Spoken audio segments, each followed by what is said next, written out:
warahmatullahi wabarakatuh. Perkenalkan, nama saya Nika Dekvera Setiawati dengan NIM G91253045 dari program Studi Sains Data. Di sini saya akan membuat video untuk mata kuliah algoritma dan pemrograman dengan studi kasus 11, yaitu aplikasi penggajian karyawan dan lembur. Deskripsi itu menghitung gaji bersih karyawan berdasarkan golongan, jumlah jam kerja, dan jam lembur dalam 1 bulan. Penerapan konsep itu fungsi menghitung gaji pokok berdasarkan golongan dan menghitung upah lembur per jam.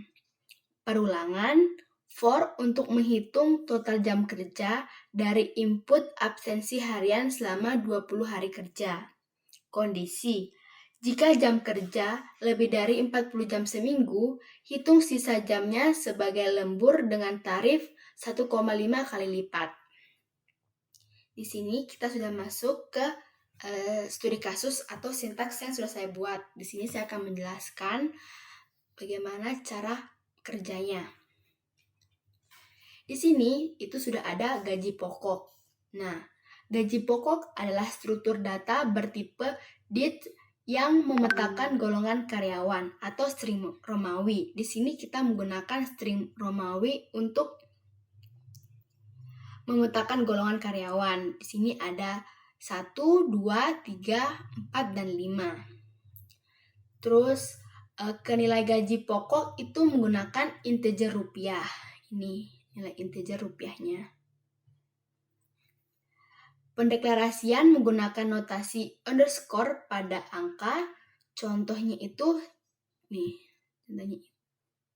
ini untuk keterbacaan yang merupakan fitur Python 3,6+. Terus kita masuk ke jam kerja normal. Ini jam kerja normal. Konstanta ini digunakan secara global di seluruh program untuk menjaga tensi perhitungan. Nilai jam kerja normal itu sama dengan jam kerja normal dikali hari kerja. Jam kerja normal itu kan 8 jam per hari. Hari kerja itu 20 hari per minggu. Jadi, jam kerja normal dikali dengan hari kerja yaitu 8 dikali 20 itu 126 jam.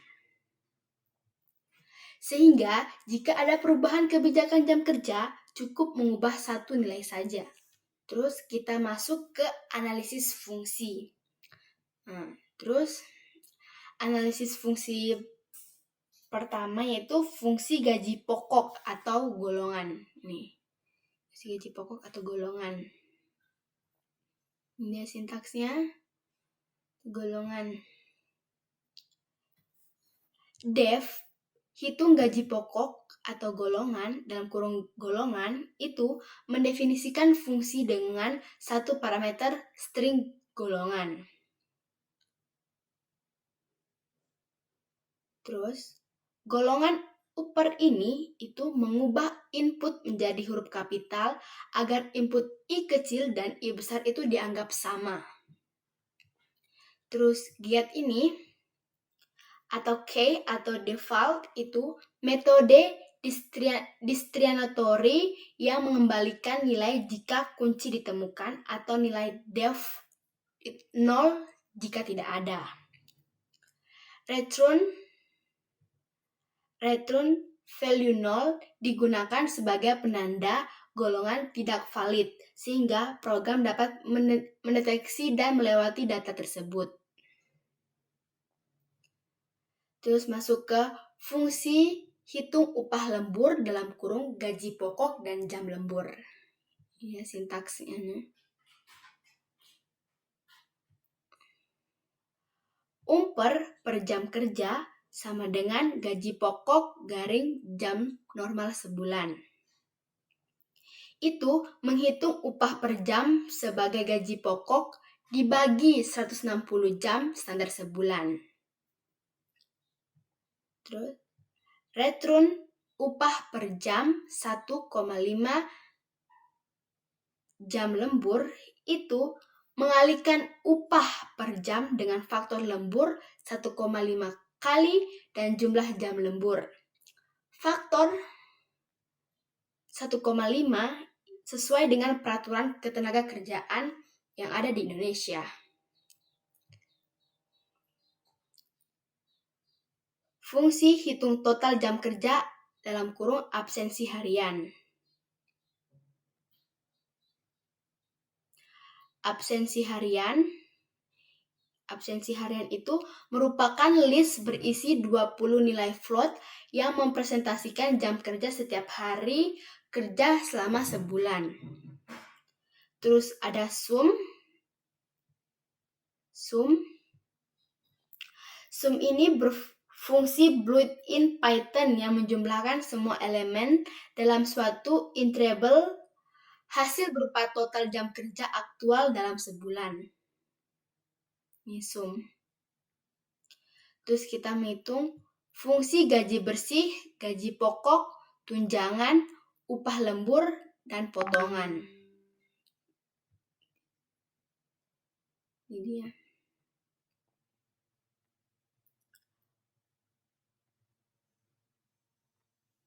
Fungsi ini mengimplementasikan rumus gaji bersih secara langsung. Semua komponen positif itu gaji pokok, tunjangan, upah lembur itu dijumlahkan, kemudian dikurangi dengan total potongan.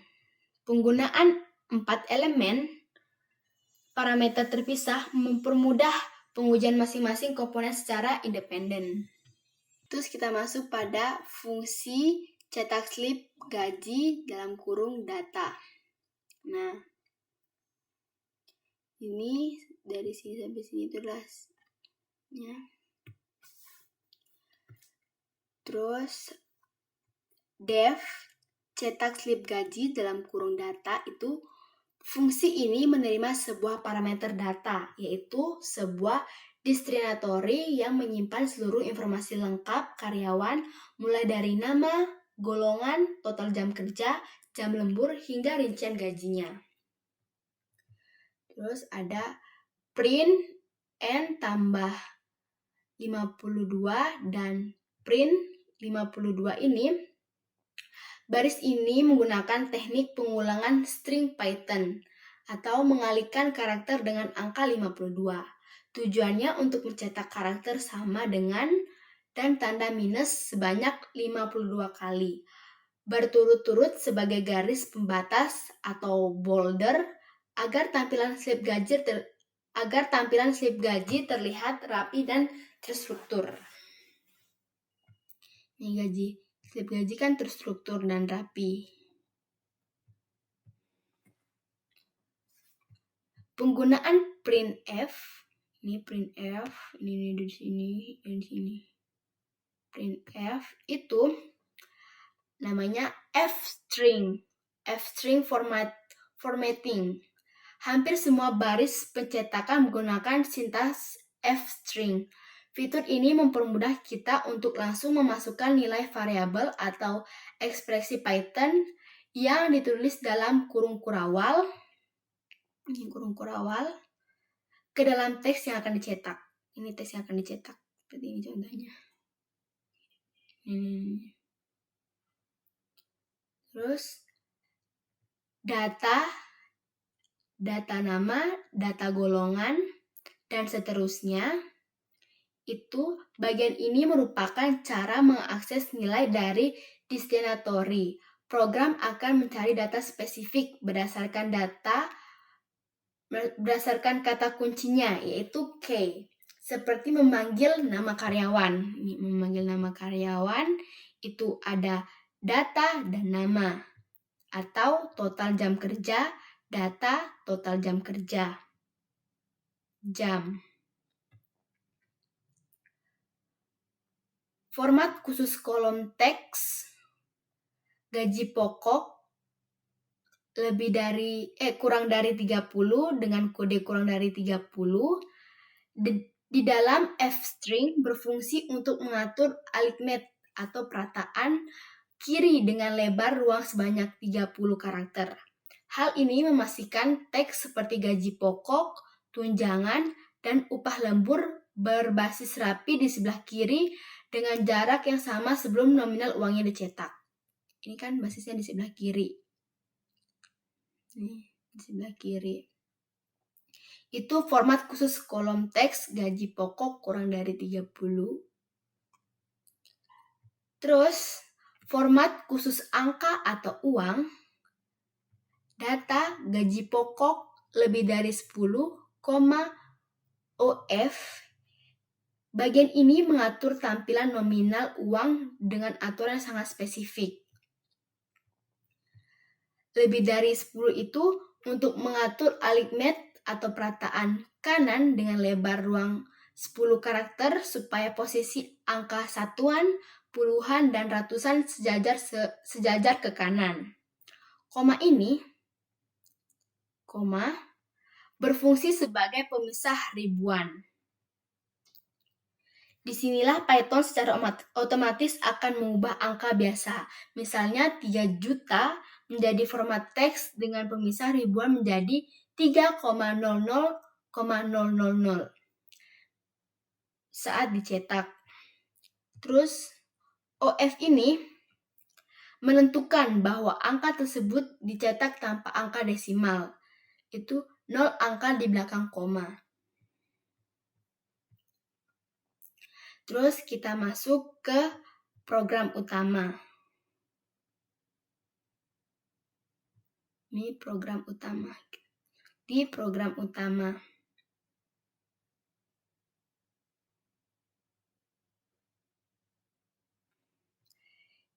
Di sini saya akan membagi secara bertahap untuk penjelasannya. Tahap 1 itu ada inisialisasi dan input jumlah karyawan. Jumlah karyawan. Program membaca jumlah karyawan yang akan diproses. Fungsi in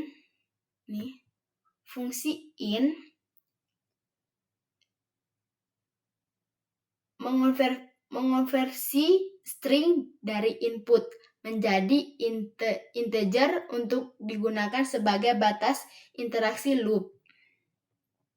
Terus ada tahap 2, loop pemrosesan per karyawan. Nih, per karyawan.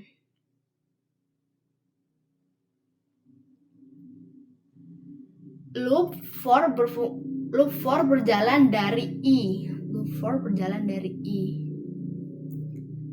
I sama dengan 1 hingga I itu adalah sama dengan jumlah. Fungsi range 1, jumlah tambah 1 itu menghasilkan sequence 1, 2, dan 3. Jumlah untuk penomoran karyawan yang human readable. Tahap 3 yaitu input data dasar. Ini input data dasar.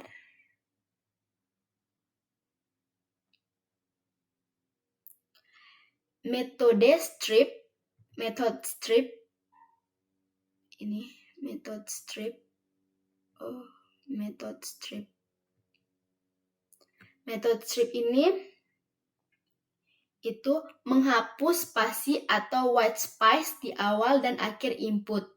Sedangkan metode upper itu mengkonversi ke huruf kapital. Kedua metode chaining untuk efisiensi kode. Terus kita masuk ke tahap 4, validasi golongan. Ini dia validasi golongan. Jika fungsi mengembalikan 0, golongan tidak ditemukan di destinatory. Nih, golongan tidak valid. Program mencetak pesan error dan langsung melanjutkan ke interaksi berikutnya menggunakan perintah continue.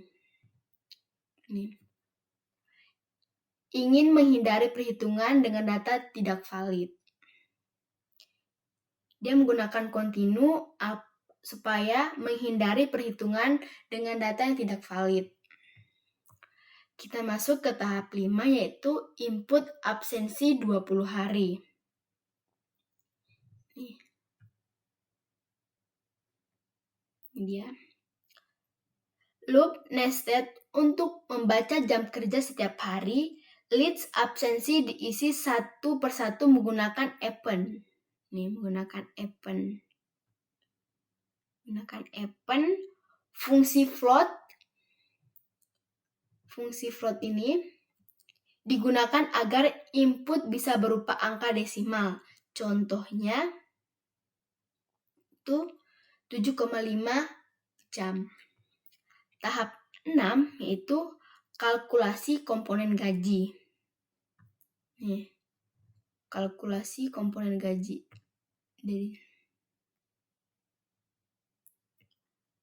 Jam lembur dihitung menggunakan fungsi max. Menggunakan fungsi max untuk memastikan nilainya tidak negatif. Jika jam aktual kurang dari 160, hasilnya itu 0.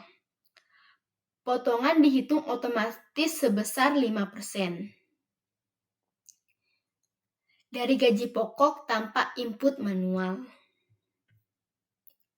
Terus yang tahap terakhir itu tahap 7, cetak hasil. Ini cetak hasil.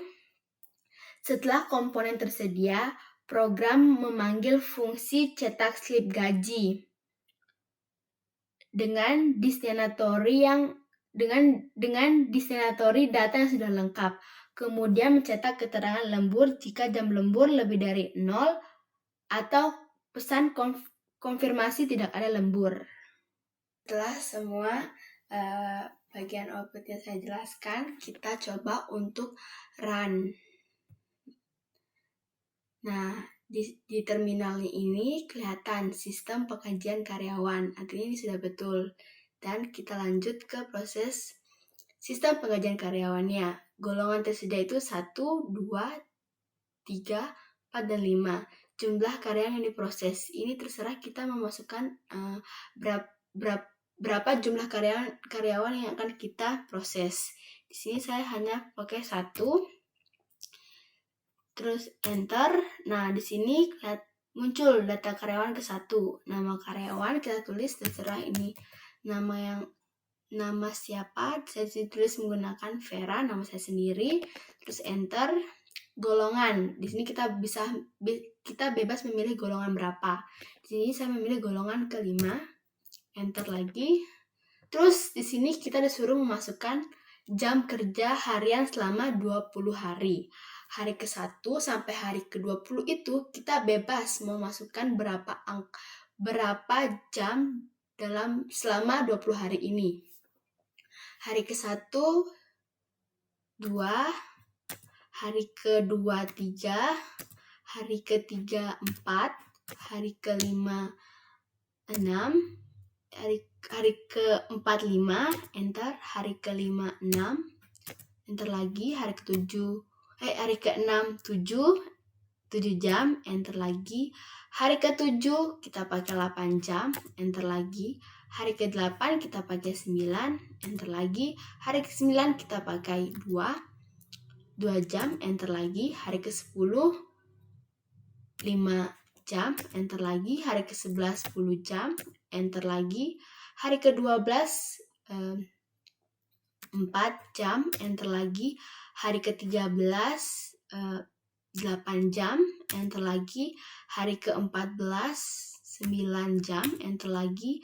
Hari ke-15 1 jam, enter lagi. Hari ke-16 2 jam, enter lagi. Hari ke-17 7 jam, enter lagi. Hari ke-18 9 jam. Hari ke-19 5 jam. Hari ke-20 8 jam, enter lagi. Terus setelah kita mengisi